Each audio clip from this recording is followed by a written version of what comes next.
Hello mga Automart, dito sa tabi ko ay ang mga best seller when it comes to the subcompact or compact crossover SUVs. Dito sa kanan ko, ito yung Ford Territory Titanium na 2022 year model at itong nasa kaliwa ko naman ay ang Geely Coolray Sport SE na 2023 year model. Yes, nung bago ang mga kotseng to, nung brand new sila, halos magkapareho sila ng presyo. Pero ngayong second hand na sila, magkapareho pa rin ba ang presyo nila? Well, yes, more or less. So, sa video na to, titingnan natin kung ano sa dalawa dito ang mas maganda at kung ano dito sa dalawa ang mas bagay para sa inyo kung naghahanap kayo ng isang second hand na kotse in this class. So, simulan muna natin sa styling na itong dalawang kotse, no? At simulan natin dito sa Ford Territory Titanium. At mapapansin nyo na yung styling na to, mas pabilog siya ng konti. Hindi siya kasing sharp compared dun sa Geely Coolray, pero mas reserved siya. Mas classy yung style niya, mas conservative yung styling niya. Itong grill mo, ang dami mo mga chrome dito. At itong ilaw mo naman, yung LED headlights mo, well, meron ka rin parang chrome strip dito sa taas. Ngayon, pag pumunta ka dito sa tabi ng Ford Territory, makikita mo yung size niya. Kahit priced-wise, nasa more or less subcompact crossover to. When it comes to the size naman, halos compact crossover na dahil medyo malaki talaga siya. At sinasabi ko nga na mas classy siya, hindi siya ganun ka-sporty. Mapapansin mo yun dahil mas mataba yung mga pabilog na mga korte niya dito sa tabi. Meron ka rin mga flaring sa fenders, pero kahit na naka-flare siya, doesn't give off that very sporty look, no? Pero okay pa rin. Again, classy is the keyword dito. Rims mo 18 inches at tingnan naman natin kung ano sure nito sa likod. Kung sa harap at saka sa tabi, hindi tayo binigyan ni Ford ng masyadong sporty design. Dito na sa likod, bumawi naman sila. So binigyan nila tayo nitong dual na exhaust surrounds. Na tinatawag ko itong exhaust surrounds at hindi exhaust pipes dahil pag minasok mo kamay mo dyan, walang pupuntahan yan. So hindi yan tunay, no? Pang design lang yan. Yung actual exhaust pipes mo nandun sa ilalim at nag-iisa lang yun. Ngayon, pag binuksan mo naman itong tailgate na ito, mapapansin mo na hindi pala siya powered. Pero okay lang dahil compact size nga ang SUV na to, so medyo malaki din talaga yung space mo dito sa likod.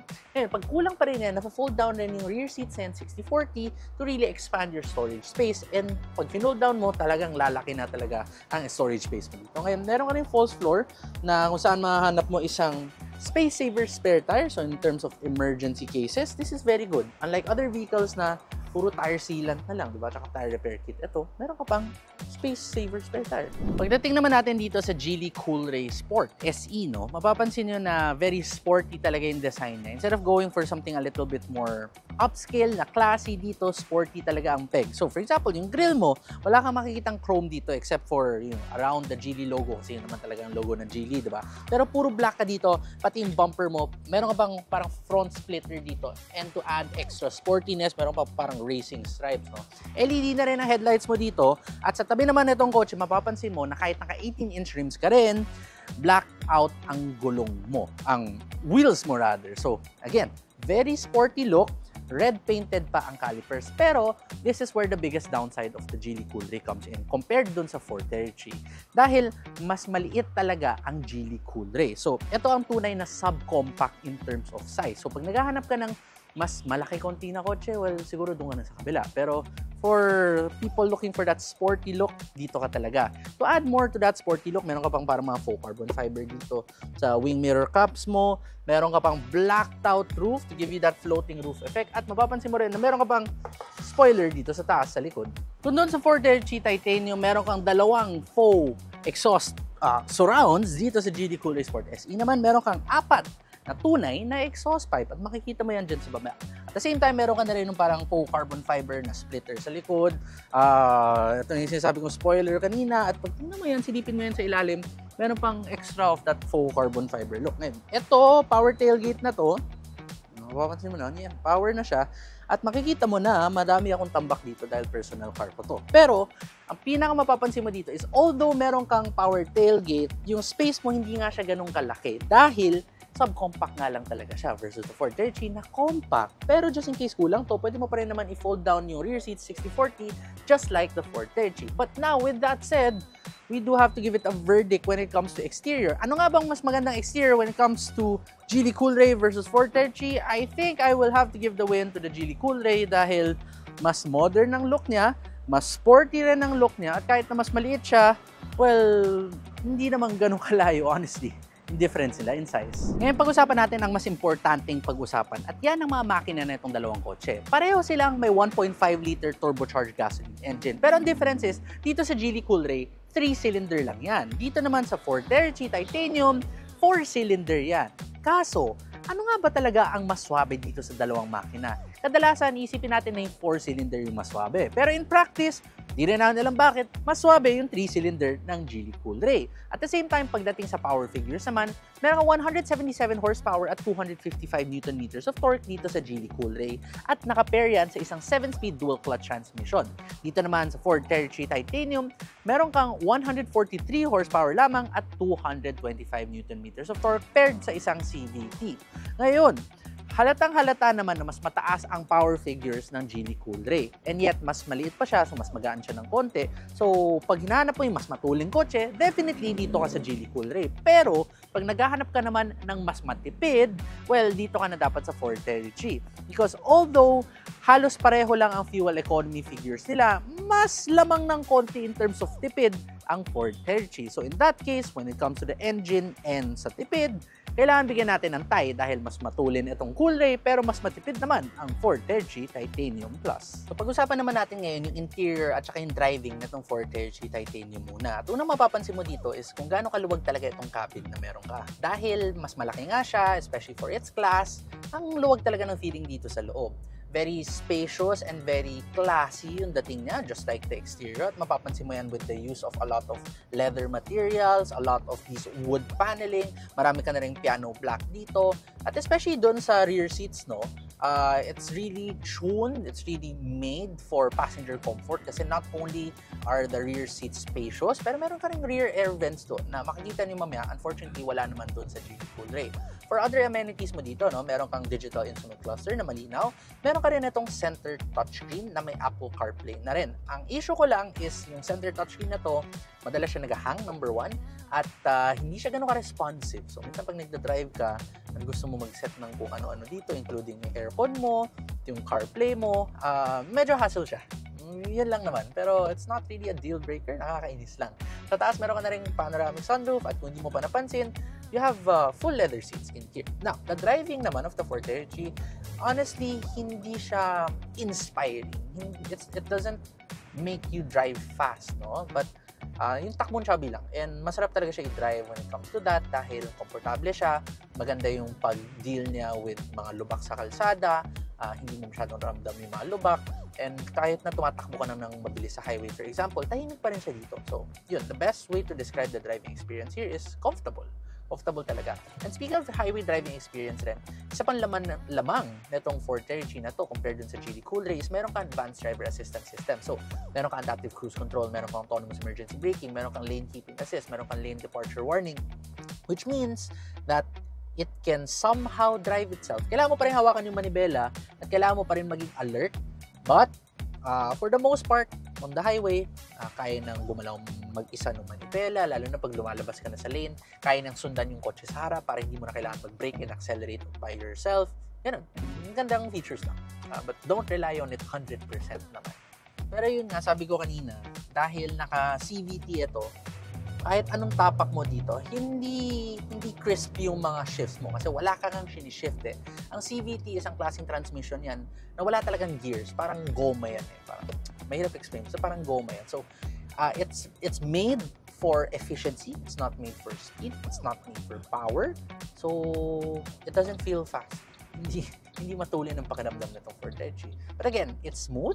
It's comfortable in high speeds, in low speeds, even in crawling city traffic speeds, yung stop and go traffic. Kung nasa EDSA ka, hindi siya jerky. Walang parang ganun-ganun na sensation dito. So, yeah, okay. Now, let's move on to the Geely Coolray naman and see its interior and how it drives. Ngayon, pagdating naman dito sa loob ng Geely Coolray, ang mapapansin mo naman sa interior niya is just how sporty it is rin, no? Just like the exterior. Dahil hindi lang black ang interior na to katulad ng Ford Territory. Meron kang red and black, tapos ang rami mong aluminum accents, which really does give off that sporty touch versus yung mga wood accents at piano black accents dun sa Ford Territory. Ang dami mo rin itong mga aluminum finishes. So, yeah, that's really what they were trying to go for, no? Sporty. Anyway, mapapansin mo rin immediately na mas masikip talaga ang interior ng Geely Coolray dahil mas maliit nga talaga ang kotse ito. Masikip ba siya? Hindi. Mas masikip lang siya. Ang panalo mo dito though is yung mga screens mo dito, mas madaling gamitin.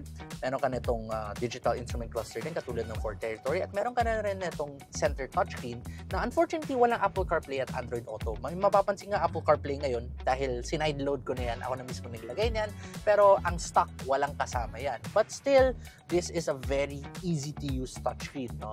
And one more thing na gustong-gusto ko dito sa Geely Coolray na to is just how nice the materials are. So kung dun sa Ford Territory, marami kang mga leather bits, marami kang mga wooden bits.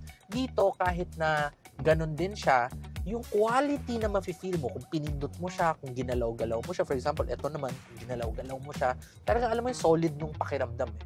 Hindi ganun ka solid yung pakiramdam nung sa Ford Territory. So, when it comes to the interior, no, as much as mas panalo dapat sa space of Ford Territory, siguro I would have to give them a tie in the interior category because the Coolray's interior is just so much better built.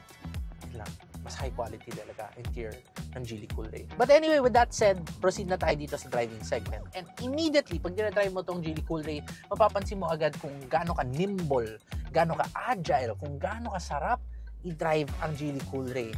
Yung power mo pa lang dito, napakalakas na kahit na hindi mo siya ilagay sa sport mode, ang lakas talaga ng hatak nito. Kahit na 3-cylinder siya, hindi mo ramdam yung mga vibrations, mas swabe pa siya dun sa 4-cylinder ng Ford Territory. At dahil naka 7-speed dual clutch transmission ka, sobrang snappy, ang bilis ng gear shifts mo dito at ramdam na ramdam mo talaga. Sarap ng feeling, parang nagda-drive ng performance car, ng sports car.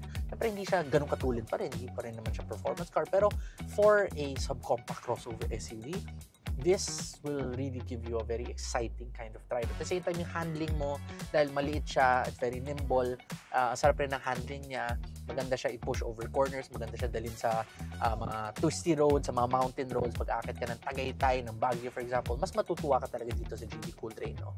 And also, pag nasa highway ka na, sobrang tahimik nito. Sinabi ko kanina, na tahimik even at high speeds yung Ford Territory, pero ito, mas tahimik pa lalo. As in, parang ka nagda-drive ng European car. Yan ang gustong-gusto ko talaga dito sa mga Geelys, no? Because they really do feel like they are way more expensive than they actually are. But the biggest downside of the Geely Coolray is that despite it having all of these well-built qualities, well-built materials and feel, wala siyang ni isang advanced driver assistance system. So, kahit na meron kang cruise control na regular, kahit na may speed limiter ka, wala kang adaptive cruise control, wala kang lane keeping assist, wala kang lane departure warning, wala kang autonomous emergency braking eh. Sayang lang talaga, sayang. Kung nilagay lang nila yun, perfect na sana eh, pero hindi. So when it comes to the driving, we really have to give the win to the Geely Coolray dahil ang sarap na talaga i-drive. Ang layo talaga ng feeling ng driving feel mo dito compared to sa Ford Territory. So ano nga ba dito sa dalawang kotse ito ang mas maganda? Well, walang exact answer dyan. Dahil ang Geely Coolray para ito sa mga mas binata, mas gusto mag-drive ng mas masaya, mag-drive ng mag-isa, mag-drive na sa mga twisty roads. Well, this is the car for you pag naghahanap ka ng sporty appeal. Pero kung mas pamilyadong tao ka, gusto mo na mas komportableng kotse naman, pampamilya, dito ka na talaga sa Ford Territory. Pero pagdating naman sa presyo, halos pareho nga sila, no? Nasa 700 plus thousand pesos lang. So, that really boils down to personal preference. But just in case, interested ka dito sa Ford Territory Titanium na ito, na 2022 year model nga pala, ay pwede mo na siyang bilhin mula dito sa Automart.ph for only 781,000 pesos. At fresh na fresh pa to dahil 19,000 kilometers pa lang ang tinatakbo. At dahil Automart certified vehicle siya, meron ka na ring 5-day money-back guarantee, kaya meron ka talagang peace of mind. Para naman dito sa Geely Coolray, from time to time, nagkakaroon din kami nito in stock. So, do stay tuned and check out our website, automart.ph, just in case magkaroon din kami ng Geely Coolray kung yun ang hinahanap nyo. Lagi nyo tatandaan, kung hanap nyo ay mga used cars, i-Automart na yan. Pero kung hanap nyo ay mga used cars na may money-back guarantee, i-Automart certified na yan.